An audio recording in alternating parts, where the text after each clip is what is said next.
Hello, hi, and welcome to Deliverability podcast. Today's guest is an industry leader and an expert in cybersecurity. I'm so honored to have him here, and it's Kevin A. McRaehl. Hi. Hello.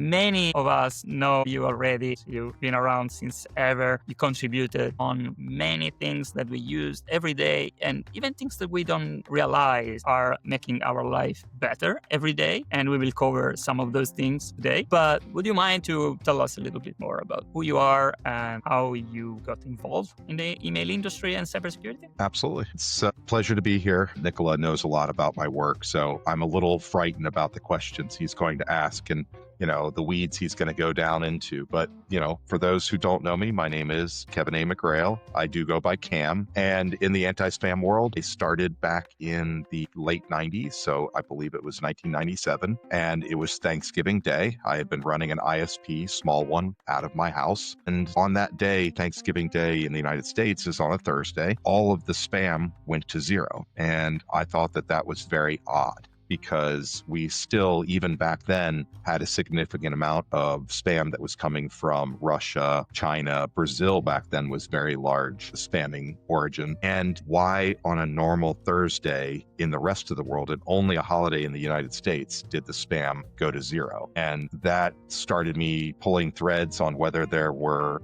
maybe organizations or bad actors that were in the United States that were maybe puppet masters or pulling strings, using resources overseas. It started me down a really good path on that. Additionally, around that time, I started the ISP. We started building some of the first layer 3 firewalls. I had the pleasure of working with a company called Wheel Group, especially with Scott and Mike Shin, who now run Atomic Core. And they invented the first intrusion detection system. They used a lot of my advice around hardware and hardware vendors. And we brought in some very unique vendors at that time to get these things to work. And so generally what I tell people is I've been doing cybersecurity since before we called it cybersecurity. Back in the mid 90s, if you had an internet connection beyond something like dial-up, it was not uncommon to do it without a firewall. Firewalls weren't quite the thing they are today that are very ubiquitous. So that's how I got started. That's a little bit about my foray into SpamAssassin and what eventually became Apache Spam Assassin started. I reached out to help them because they were getting denial of service attacks. They were having people take out their DNS to get the spammers were attacking the project to get it taken down. And so I volunteered my services to help protect their DNS and their firewalls. Proud to say that up until I think around 2003, we had no outages of their DNS. The attack in 2003, if I remember that year correctly, I'm pretty sure it's the right year, but I can go back and look. But something called the Storm Network actually attacked about a dozen of the anti-spam resources around the world and took out all of them. And several of them never came back online from the attacks. It was pretty devastating to the industry. I will say one more little bit about that story, which was that two things that occurred that were really nice is, first of all, I teach a class. It's actually one of my most popular classes called Think Evil. And it's just around trying to think like bad actors, when something's happening. So I'm very proud of the fact that Peregrine, the very, very small consulting company that I started, back in 1993 with two other gents, was the first of those dozen companies to recognize that it was a denial of service attack. And as part of that network, we were the first to recognize it was attack because most of the people were just like, oh, there must be an outage on the internet or something's going on. It was just, and there wasn't a whole lot of communications. I was proud of that. But then on top of it, one of the things that I was thankful for is that our internet provider at the time was a company called CRG West with the Carlyle Group. And other companies, part of the reason they went out is they were burning. This Storm Network was one of the largest bot networks at the time. And it was just brutally attacking with very, very, very large numbers of SYN attacks, and overwhelming bandwidth is largely what they were doing. But they were overwhelming bandwidth with very small SYN attacks. So just a massive number of machines. And I think our bill at the time was running about $10,000 an hour, US dollars. So it was a very, very expensive attack. That's why several of the resources literally shut down because they could not afford it. When I told Carlyle Group I said, can you block some of these IP addresses upstream? They really didn't have the knowledge to go into the border routers and do some of these blocks. And they kind of asked me what was going on. And I told them about the situation. And they said, basically, an expletive, kind of F them, let's see what we can do. And they started running extra cables and giving me all the bandwidth I could use to see what was going on. And with that, we were able to actually dial up our bandwidth, and every single other storm network system that was being attacked dropped because we ended up taking 100% of the entire attack because they kept trying to take us down. With that, we were able to measure the size of their bot network much more accurately. To my knowledge, it is still the largest bot network ever identified that was used. There's probably some other ones that are bigger out there, but back when computers had much less computer cybersecurity and companies didn't have any, the ability to just take over a massive number of machines, and now everybody's in the cloud. So I think it's less simple, but I did want to tell that story, especially just recognize that, 20 plus years or so since that attack occurred, that Carlyle group was one of the reasons that our company did not exit anti-spam, because we could not have afforded a $250,000 bill for bandwidth. And their willingness to just say, forget the bill, let's find out what's going on. We need to protect the network. We need to understand what's going on here, was, in my opinion, legendary. It's also a fantastic example of how fighting cyber criminals and scammers in general, spammers, is a cat and mouse game, right? And your philosophy of think evil, it's one of those things that oftentimes we forget. It's the fact that if you don't try to put yourself in their shoes, you won't be able to think enough creatively. You mentioned SpamAssassin. You started contributing to the whole project until an entire rule set now has your name because you started your own CAM rule set. It's certainly one of the biggest rule set out there. One of the most important for sure. I really like the SpamAssassin project. I really love open source software. I loved working inside the umbrella of the Apache Software Foundation and how we've been able to change computing. I think Apache is now 25 years old. And in those 25 years, we've literally changed how people do computing, not just with projects like HTTPD and, Kafka and Struts and, SpamAssassin, et cetera. I mean, there's hundreds of projects under the Apache Software Foundation. It's irrelevant. But, one of the reasons I love SpamAssassin is because Justin Mason was, one of the original people. He took it from some scripts that were kind of cobbled together, for lack of a better way to put it, and started building this kind of framework and building in concepts with using AI. I mean, you talk about all the companies right now that are scrambling to add AI to their platforms and things like that. I routinely teach people on the fact that AI is three main elements. It starts with analytics, scientists just looking at data and making hypotheses. And then with those hypotheses, you build network models, that's machine learning, to make predictions. And then AI uses those predictions to take actions. And there is not a more black and white example of how you've been using AI probably for close to 30 years than email and anti-spam, because we have scientists that look at all that data and look at bad email, look at good email. We make tests and neural models and Bayesian tokenization and things like that to create predictions that an email is good or bad. And then we put it in the junk folder, we put it in the inbox. I mean, that is black and white, the steps of AI. But to go back to your questions, yes, I am the principal author of the CAM rule set. I am proud to say there's several other people that have contributed over the years, especially, Giovanni Beckus helps a ton with it right now, but others, Bill Cole and Joe Quinn, have helped over the years. There's a couple others. I'm probably doing a disservice by trying to name people because I'll forget some, but I think it's one of the most important ones to install right after SpamAssassin. And a lot of people ask me why I don't include it with SpamAssassin. And the main reason is just that we don't want to do things with the approval processes that have to be done for an official SpamAssassin type of release. And that doesn't mean that their processes are bad. It's just they're a little slow. We want to be able to make changes and have them implemented in 5 minutes, not in 2 days. And because of the QA process, because of the mass check, because of the way things work, and because we do so much research and get unusual spam, a lot of times when we were originally writing rules, they weren't getting what we call promoted to production status because they didn't look like they were good enough. And so we had to go around that, create the CAM rule set, and have published it, given away free. We're just about to enter our 22nd year, I think, of giving it. We didn't really write down the day we started it, but we know we can go back to at least something like May 2004. So we just celebrated 21 years last May, but we're in our 22nd year now, and always been giving it away for free, along with all the threat data and the data that we collect to try and make the world a safer place. I want to address something about SpamAssassin. From time to time, I encounter people that don't realize how powerful and flexible SpamAssassin is. It's a free open source anti-spam, and it's been around, as Cam said, for many years. And I believe because of this, people tend to say it's an old thing. It doesn't work. In reality, once you look at how reliable it is, how it works, how easy it is to expand it with simple rules, or even how complex the rules you can put in it, I think it's a fantastic solution. It's something that it's still very valuable in 2025 and hopefully will always be for the next 20-25 years. It might have a replacement, but Nicola, I will tell you that's something that I'm proud of. And this is something I take a lot of credit for my work over the years, but much of the credit is due to the original authors and Justin Mason especially. But SpamAssassin at its core is a scoring framework. And there's almost like two camps inside of the SpamAssassin project. One that says we produce a product that's a drop-in, ready-to-go anti-spam solution. And there's another that says our job is to create a framework that other people can take, extend, and implement how they want to. I'm in the second camp, that I believe that we produce a product that is a framework. And that framework is largely future-proofed. What I normally tell people is, if you don't like some tests, they're easy to disable. If you have some tests that you think work, or you invent something that's perfect, it's extraordinary. Like, for example, I'm talking to a very, very cool company called ArmorX.ai.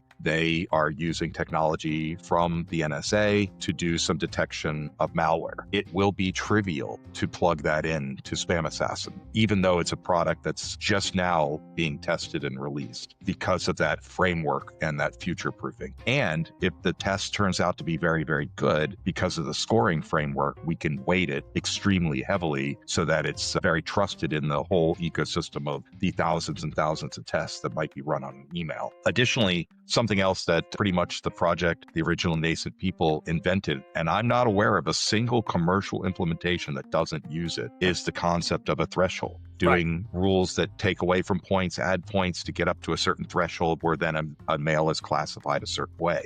I can't name a single commercial product, and you can imagine I know a lot of them, that isn't based on that concept, and including the big ones, the Microsofts, the Googles, et cetera, that are using similar frameworks or have extended off of those concepts into their own things. I run my own proprietary platform with it, but that's one of the reasons we can publish all the data we publish for free, is because we do research. We have a small corporation that does work on trying to block that malware. So the third thing I will just say is, you can control your own destiny with open source. You aren't beholden to somebody else kind of shutting things down. I could wax and wane about this, but yes, SpamAssassin could be around for a long, long time because at its core, it is a scoring framework. You contributed so much to the open source world and anti-spam solutions and data, etc.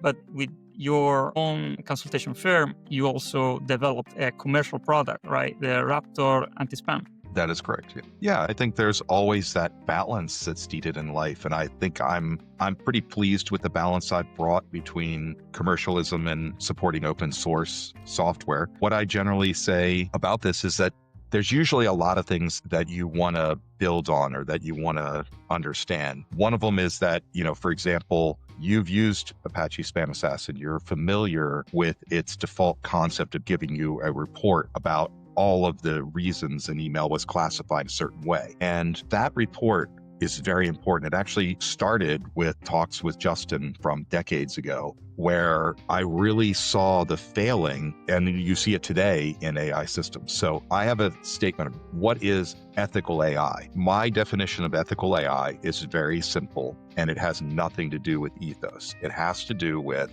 can a human recreate the decisions of the computer? Period.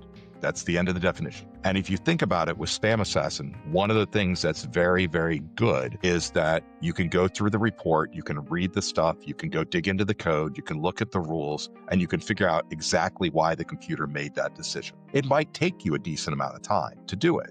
The computer could probably do it in milliseconds. It might take you a few hours, but you can do it. And if you think about it, a lot of the fear and the distrust that people have around computing, around AI, is because they're systems that people have built that they don't have any of that type of insight. For example, I will call out Google. I work in one of my day jobs at Dido. We're a premier Google partner. I love working with Google. It's 99% love and 1% hate.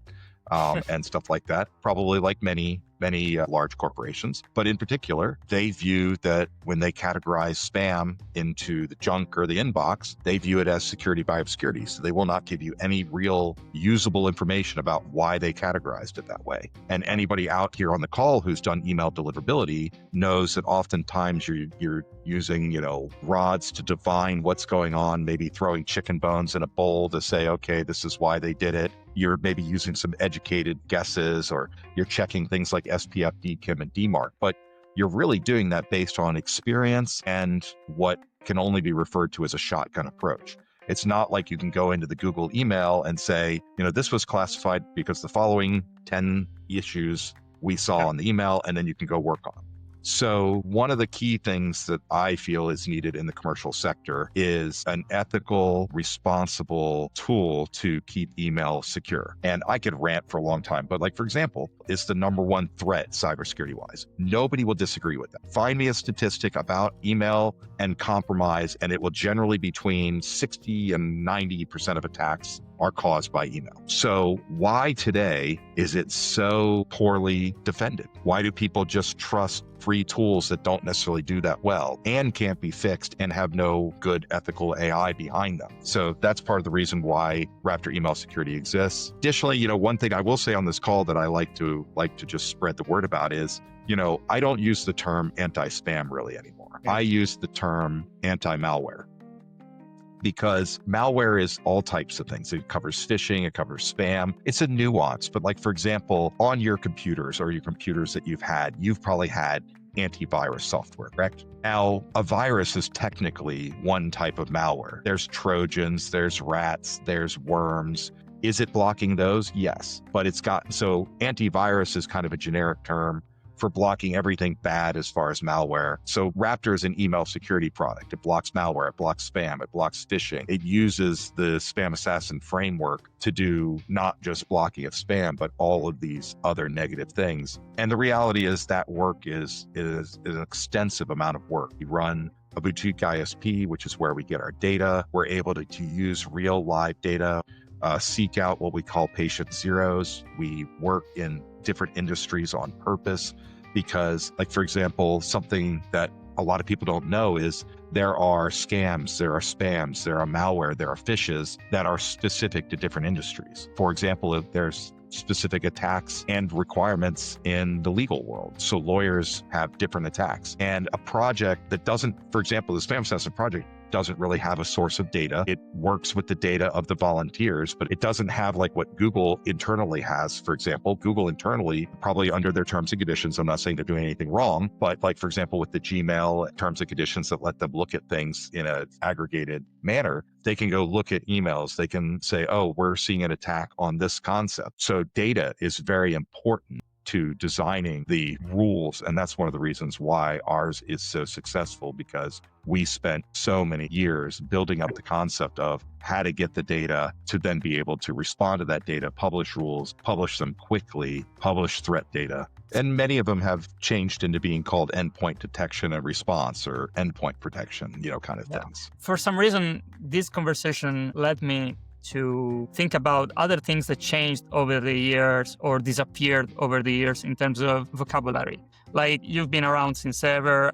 I was also pretty active as a kid in the 90s. Yeah, way to call me old there. Thanks, Nicola. Yes. Let me get to the point. What I'm saying is that, yes, that there are things that disappeared. Now everybody talk just about hacking. Back in the day, there were all shades different types of hacking. Like I was a big fan of phreaking, for example, phone hacking, phone phreaking. There was cracking, there were all kinds of things. Now seems like those things disappear. Nobody talk about phreaking anymore. And it's such a shame. When internet arrived, we stopped talking about phreaking until it disappeared. I don't know if you were ever involved in that kind of things or you were interested in those other things. One of my theory is that wireless hacking should be classified as phreaking in today's world. There's a lot to unpack in that conversation. What I would say, first of all, is let me take a pause and walk away and grab something, and I'll be right back.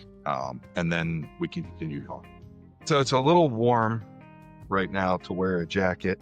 I'll have to take it off in a minute, but sure. Are you able to read the patch? Yes, really. So additionally, there's a story another time about the FBI approved label behind me. Deference to some of your questions, some of your topics. There's certain things that I think, especially for the younger crowd and especially for law enforcement and other people to understand, is there's people like myself that the most we did was pirated some video games and made some free phone calls, not on an extreme extent. And in the 70s and 80s, I think there were a decent amount of people that did that. And usually they were not bad people. They were usually, software was very hard to get. They were trying to play with things. Sometimes they weren't even playing the games. They were just collecting them. It was kind of a game with the software makers. In particular, I think the FBI was aware of it. I was very impressed, during discussions I had with them, because I did have an FBI raid at one point, run the largest pirate bulletin board ever on the planet, etc. They had to actually give me all my stuff back and an apology, because technically what I did wasn't illegal. There's a long story behind that, but let's focus on that, the next part of it. The FBI saw the evolution of some of those groups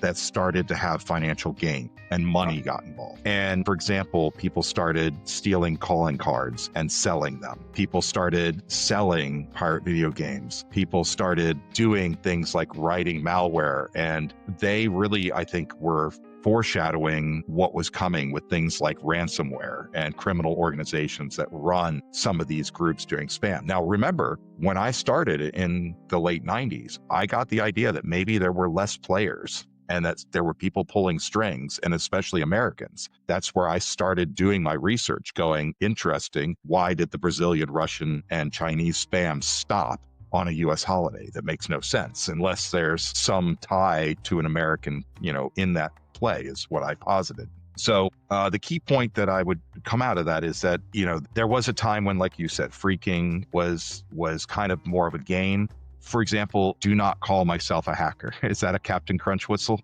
That looks like a 2600 hertz whistle, yes. So, the thing you have to realize is this evolution that occurred. So I do not like calling myself a hacker, whereas back in my youth, I would have happily called myself a hacker. The reason being is that most hackers, the phrase I would use for them is that they're more in what I call makers. If you're familiar with things like Maker Faire and things like that, which is an excellent organization, we got equipment, no manuals, and then figured out how to do stuff with it. And usually, for example, it was using something like a whistle to make a free phone call. It was more of a lark than a criminal organization. And, the FBI actually thought about this from RICO standpoints. That's a racketeering, that's like a law in the United States for stopping the mafia. So they were on to the fact that these organized groups were starting to do things with money behind it. We weren't there. But for those who don't know the history of phreaking, it's a portmanteau of basically phone call and hacking. So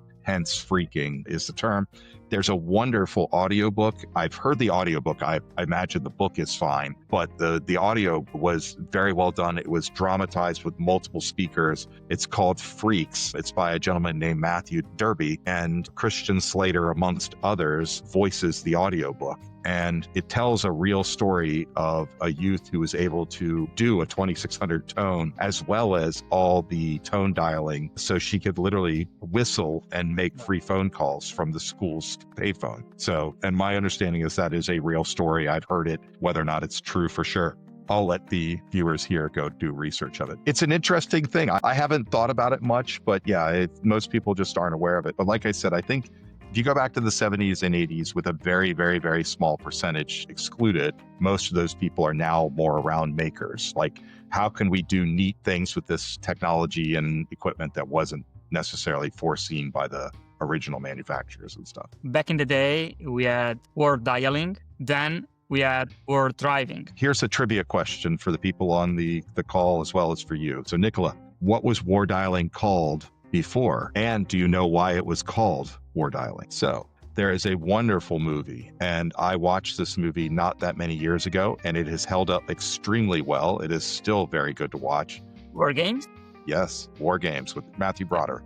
Now, until that movie came out, that concept of doing war dialing was called demon dialing. And by the way, all of the techniques in that movie are valid hacking and phreaking techniques. They don't work anymore. Like, for example, grounding out the speaker to the coin box of a payphone would generate the blue tones, the blue box tones, or the 2600 hertz of the drop of a coin, which is why that whistle is such a big deal. Most people don't know it. It's effectively a blue box or 2600 hertz whistle, which is the frequency that told the telephone system, hey, somebody's going to be giving you an instruction, not somebody talking. Another neat thing that many people don't know, do you know what Apple's first product was? It was a blue box. And their Apple Cat modem and the Apple Cat modem 2 were heavily prized among the phreakers for the capabilities it had. Let me take off my jacket, though. I'm very hot now that I've showed off my Elite jacket. For those who don't know on the call, 31337 is elite speak, basically. It's ELEET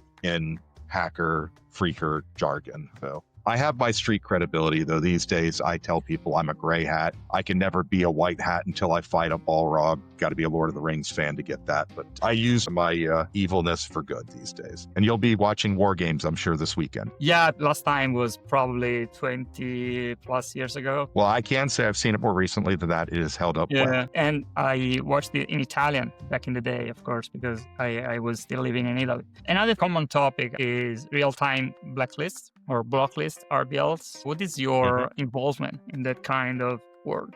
Very heavy. Paul Vixie is who I would credit with inventing RBLs. He implemented them into the MTA at that time frame. SpamAssassin was actually the very second project, whatever you want to call it, to implement RBLs that I'm aware of. So we've been doing it since the very early days. There's a famous quote that people in the know make fun of me for, which is some 25 years ago or whatever, when RBLs were invented. I said, DNS is such a hack, we have to find some other way to do the delivery of the RBL data. I'm extrapolating a little bit, in the next year. And now 25 years later, DNS is still the primary delivery method for most RBL data for a lot of people. So I did not win on that or make a correct statement. I'm constantly sometimes jabbed for that particular statement. But I love RBLs. And, on top of that, other people like URIBL invented the concept of listing URIs. And since then, we've expanded that a ton of our threat data that we publish. So between the CAM rule set and the threat data we publish, it protects over 30% of all the domains on the internet. It's probably more than that, but that's what we can,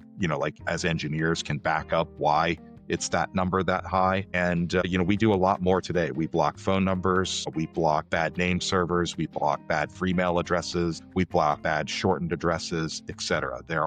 We've probably got at least maybe a little bit more concepts in testing that are going to go live as well. Like, for example, RBLing bad Calendly addresses and stuff like that. We've been talking about a lot of things from the perspective of an anti-spam, or anyway, from the prevention of abuse. But of course, deliverability is something many marketers care about for clear reasons. So in terms of recommendations, advice for legitimate senders to improve the chances to land in the inbox in general, I'll probably say 4 things on this, maybe 5. I'll start off with point 1. I deal with a lot of spammers. I try and deal with most spammers from the standpoint that they can be remediated, that they can learn to do it the right way. So I'm not afraid to talk to spammers, and I look at it almost like Spammers Anonymous. The first step is admitting you're a spammer, and then we can fix how to go from there. So if you're having deliverability problems, the first thing is, are you a spammer? Okay. My definition of spamming, the litmus test that we use at the Apache Spam Assassin project, the litmus test we use for our threat data, our rules, et cetera, is very simple. It's one thing.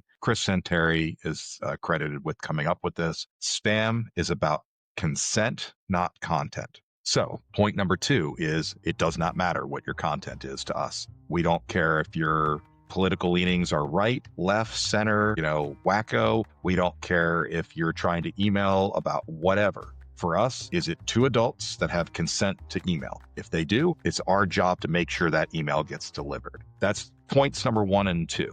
What we typically see is we see a lot of people that are given really bad advice. You have to admit you have a problem. So if you are a spammer and that's why you're not getting delivery, you're not going to fix the problem by not admitting you're a spammer. But, and that kind of leads to point 3, marketing is hard, and companies and people like yourself, Nicola, are very good at advising people on how to do marketing. One of the biggest things that I say is there's no shortcuts. And that kind of leads to the point 4, do not buy lists. That's probably the number 1. Don't use any other tactics like scrape the internet or go through your email and grab all the email addresses or go online and do things. You're going to end up on a spam list because of that. Another thing as well, and this is one that I don't think is as well known, do not use evasionary tactics. Now, I think you're probably sitting there going, okay, what's an evasionary tactic? One of the biggest ones that I see is marketers are told, buy another domain name so that when you're sending out your email campaigns, you don't risk harming your main domain. And the thing I normally say with that is, if you think there's a risk of harming your domain name,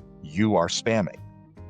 Yeah. And therefore, go back to point number 2, which is admit you're a spammer. So, and the thing is that if you're using those alternate domains, we now know that you're a spammer. So in extraordinarily rare cases, I've had people come back to me and say things like, I didn't really know, I just bought it because our marketer told us to do that. So that's an interesting thing. And I believe the person that told me that. But with rare exceptions, it usually means you're a spammer. Think of a blue chip example of a marketing company. So I'm going to use a global corporation, McDonald's. I can tell you without question, we have never received a spam complaint about a McDonald's email. It's just not going to happen. McDonald's doesn't need to spam. They don't buy lists. They can organically grow their own lists, etc. There is never going to be a situation that I can predict where McDonald's will spam stuff.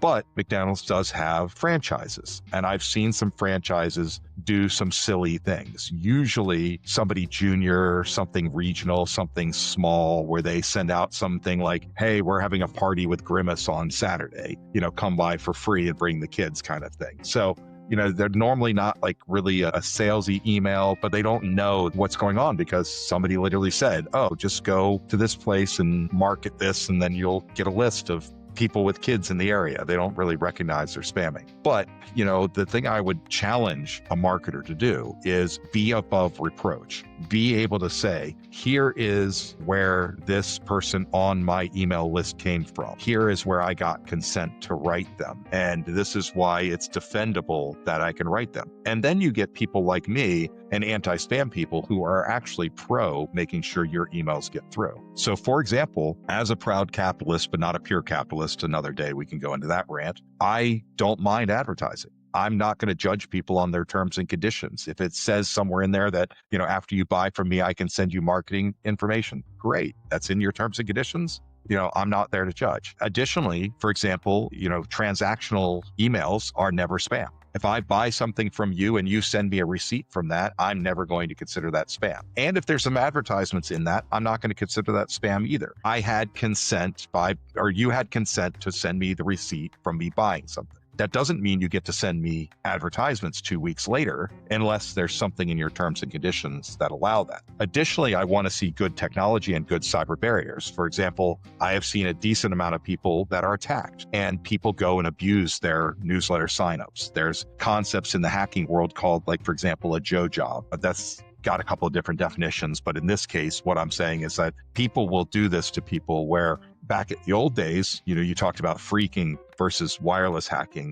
An old thing is people would get all those little sign me up for magazines that would fall out of magazines. One of my favorite things for that is magazines used to have all these little cards in them for signing up for things. Their, what do you call it? Their colloquial name was they were called oh shits, because you opened up the magazine and they all fell out and you went oh shit. But in any case, all those little cards, people would collect them and then fill them out in somebody's name and send them in. And of course, this person would start getting 1,000 phone calls and emails and whatnot. It was usually more of a friendly prank than a thing. But in the email world, people will go and sign people up for newsletters. And so if your newsletter doesn't have confirmations, think about it. For example, I take it really well when I get an email from a supplier or something like that. I buy something from them and they say something on the end of the invoice or whatever. They just say, hey, we hope you enjoy the product. Would you consider signing up for our mailing list? Click here. At which point you've got clear, 100% defendable consent. I also, if you ever want to, I could show you some examples, but I saw one of the most wonderful examples of how to do a light touch sales. You know, hey, you attended our webinar. Would you like to talk to our salespeople? Yes, no, or never have a salesperson contact me kind of thing. And it was really nice because, you know, the other nice thing about it too is, do you know how happy the salespeople are about those kind of things? Because now they get leads that are actually interested in talking to them, as opposed to people that are going to curse at them and hang up on them on the phone and stuff like that. In any case, be above reproach. You know, do not buy lists. Don't use evasionary tactics. Think about how you can defend that you have consent. You know, things I love, talk to customers. Like, I have a piece of paper where somebody filled out their name and their email address from a conference. I'll say, okay, you're not going to get blacklisted for that, and you'll get delisted immediately if you can show that kind of provenance. That's a great way to get names. But the final point, and I know I talked a little bit about this to you in previous conversations, but be aware of some laws. In particular, I would recommend people look at one of the most enforced anti-spam laws that I'm aware of, which is the Virginia anti-spam laws. So you can just search for Virginia anti-spam law. You can go read the actual law. It's worth it. And the reason I make people read it is because there's a gentleman named John Pryad. He was the attorney for AOL when AOL was the 2,000-pound gorilla that invented a lot of postmaster rules and delivery. People talk about history. AOL was the first postmaster concepts. You know, they were the ones who said, you can't email us unless you follow these rules. And they did a fantastic job of writing those rules and enforcing them. You know, AOL and later on other companies took up the banner. DMARC and DKIM and SPF and other things came from them fighting the abuse. I'm getting off on a topic with that concept, but you know, you've got to follow these rules. You got to make sure you're doing things correctly. You know, marketing is not easy. You know, I'll just say I talked to a lot of companies and, you know, their support or their technical people get very frustrated because their salespeople are doing spam. And they're like, well, I can't stop sales from doing it. And I'm like, then I can't take you off the block list. You know, I'm sorry, you have people. So it has to be a company-wide approach when you make this decision not to be a spammer. But the Virginia law is important because it's been used to seize all kinds of assets. It's been used to put people in jail. And for example, right now today, I am dealing with a situation where we have an organization that is clearly a spamming organization. They have a whole bunch of domains and they're emailing us for delisting requests. And all of the delisting requests we can track to the same IP address, even though they're all these different domains that pretend to be different companies and things like that. And this is what I talk about where like we start pulling the threads and this stuff comes out. But